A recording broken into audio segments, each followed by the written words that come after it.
Bonjour les amis, aujourd'hui nous nous retrouvons alors que la nouvelle lune du 15 septembre nous a remis au travail. Vous avez dû, comme moi, certainement faire des choix qui se sont imposés à nous.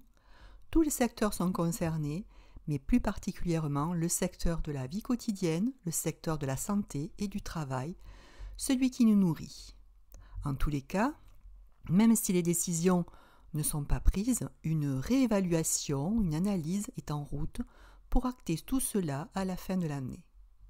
À partir du 16 septembre, Mercure en phase directe permet une communication, des déplacements plus fluides. Nous allons souffler un peu de ce côté-là. Pour vous les nouveaux abonnés, je me présente, je suis Gabrielle, astrologue, cartomancienne et numérologue. Vous pouvez, si vous le souhaitez, vous abonner, partager la vidéo et cliquer sur le pouce en l'air pour liker la vidéo. Ainsi, vous contribuez à faire grandir la chaîne car ce n'est pas facile d'être vu sur la plateforme. J'ai donc vraiment besoin de vous pour ça. La pleine lune du 29 septembre 2023 aura lieu à 9h58 heure de Greenwich. Elle se positionne à 6 degrés du Bélier pour la lune et à 6 degrés de la Balance pour le Soleil. Avec ces positions-là, nous cherchons à nous individualiser en nous concentrant sur un seul but tout en conservant une stabilité, un équilibre intérieur. Il s'agit maintenant de formuler de façon claire et précise à notre moi profond l'objet de nos idéaux, de nos créations, pour les rendre effectifs, réels dans la matière. Attention, car le Soleil est en chute en Balance, donc il sera bon toutefois de rester à sa place et de cultiver le partage, se garder de montrer un ego surdimensionné, tout est dans la mesure. Cet axe Bélier-Balance, avec cette opposition Lune-Soleil, est au cœur du modèle balançoire, modèle déjà présent lors de la nouvelle lune du 15 septembre 2023. Nous sommes donc encore en recherche d'un équilibre, d'harmonie dans nos relations. La Balance, on le sait, exècre l'agressivité. Nous allons donc nous efforcer de concilier, de négocier pour effacer une certaine dualité. Cette pleine lune, c'est une opposition qui nous propose tantôt de travailler d'un côté, puis de travailler de l'autre. Nous oscillons entre deux, en fait, pour au final faire les choix qui s'imposent naturellement, sans accroc. Il y a là un arbitrage nécessaire des énergies en conflit qui mène à une solution équitable. C'est à mon sens l'aspect le plus important au cœur de ce thème, la conciliation.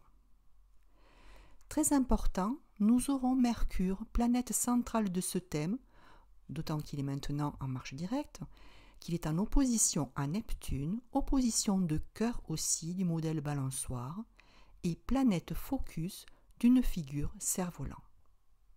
Mercure est en trigone à Pluton, Jupiter et Uranus, et nous avons toujours la même base du cerf-volant avec Pluton, Neptune et Uranus. Je rappelle que le cerf-volant est une figure très dynamique et Mercure va permettre de canaliser, de contenir les énergies. Avec Mercure en Vierge, ce seront la communication, le mental, l'intelligence analytique, les déplacements, la curiosité qui vont nous permettre de trouver des solutions à nos négociations afin d'aboutir à des conciliations. C'est très efficace. Oser poser 1000 questions dans nos échanges, contacter, rencontrer des personnes qui pourront nous aider à accéder à un autre point de vue, lire, multiplier les recherches, bref, aiguiser sa curiosité. Nous serons portés à analyser plus que d'habitude les situations et à prendre du recul tout en opérant facilement une synthèse. C'est très complet comme transit, de la logique, de l'analyse et de l'intransigeance dans la synthèse. De plus, un accord sera trouvé pour trouver un équilibre entre le besoin de liberté tout en tenant nos engagements, nos responsabilités, des codes et des lois. Par moments, nous pourrions, avec Neptune en face de Mercure, avoir une dilution de nos objectifs, douter de nos rêves, de nos idéaux. Les informations sont tellement abondantes que ça peut brouiller notre vision et nous plonger dans le doute. Mais c'est de l'irrationnel. Nous pourrions aussi être victimes de duperie, se faire avoir dans les affaires par manque de clarté. Alors tenons-nous aux lois, rien qu'aux lois. La dernière opposition de ce modèle balançoire concerne Vénus et Saturne. C'est un transit qui cérébralise nos sentiments, nos émotions. Il y a là une prise de distance par rapport aux valeurs qui nous motivaient et cela perturbe nos désirs, nos goûts. Il sera difficile à certains moments de cibler, d'avoir des buts et il peut en découler une certaine démobilisation au niveau affectif avec un sentiment de frustration. En fait, on se pose beaucoup de questions sur nos relations. Avec Vénus en Lion, il y a un désir de briller, mais avec Saturne, c'est compliqué. De plus, Vénus est aussi en carré à Uranus et Jupiter, qui apportent une tension dans nos relations et nous poussent à prendre des décisions désinvoltes. Ce sont des mariages, des contrats qui cassent, mais ce sont aussi des coups de foudre avec des amours aveugles, où l'on fonce ces radicales, foudroyants. Or, tout cela manque de recul critique, et nous pourrions nous retrouver victimes de beaux parleurs en ne nous focalisant que sur l'apparence. Alors vous êtes prévenus, le sextile Vénus-Mars est encore actif, nous aurons donc encore la possibilité de prendre du plaisir dans nos actions, nos loisirs, assouvir nos désirs. Le conseil est de rester dans la primarité de ce transit sans prendre de décision qui nous engage d'une manière ou d'une autre. Mars en exil en Balance nous conseille d'éviter les conflits, d'autant que Mars et Pluton sont reliés par un carré. C'est un transit explosif car c'est un conflit entre nos actions qui se voudraient poser dans l'harmonie et la transformation profonde des choses. Il y a une incapacité à cibler un projet, là encore il y a un manque de clarté qui génère fatalement des peurs, une nervosité. Les actions peuvent être inadéquates et même si nous évitons les conflits, nous ne sommes pas à l'abri d'être victimes de cette agressivité ambiante, de manipulation. Nous ne sommes pas en phase avec notre environnement, on ne le comprend plus. Ça peut aussi se traduire par des événements qui arrivent qui n'étaient pas calculés, par exemple une intervention chirurgicale. Cela peut aussi faire ressurgir des problèmes du passé qui n'ont pas été réglés, surtout d'ordre relationnel et ou financier. En conclusion, une pleine lune assez éteinte paradoxalement, où il sera bon de privilégier le dialogue, les échanges, la médiation, pour pallier à un manque de clairvoyance, d'intuition.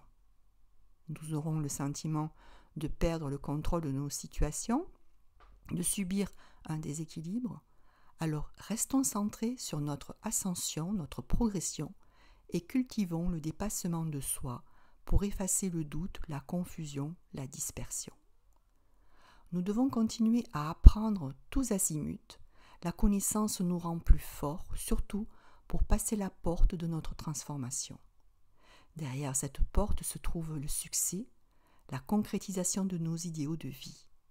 Et puis surtout, l'information centrale majeure, c'est d'adopter la carte de l'union, du rassemblement, pour partager des moments de plaisir, de joie, super important le relationnel en ce moment. Nous sommes sur le chemin de la guérison.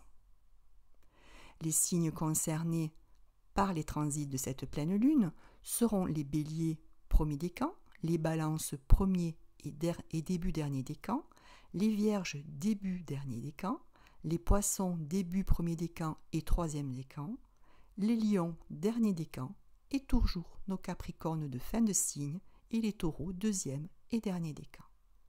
Pour les autres signes, comme d'habitude, vous pouvez consulter votre thème natal pour savoir dans quelle maison se place cette nouvelle lune et ainsi trouver le domaine concerné. En numérologie, lorsqu'on ajoute tous les chiffres pour le 29 septembre 2023, soit 2 plus 9 plus 9 plus 2 plus 2 plus 3, on obtient 27 et 9 en résultat final. Nous avons là de nouvelles vibrations. Avec le 27, il y a une dualité, des querelles, mais il nous est demandé de persévérer et de s'ouvrir à la voie spirituelle. l'imagination est développée.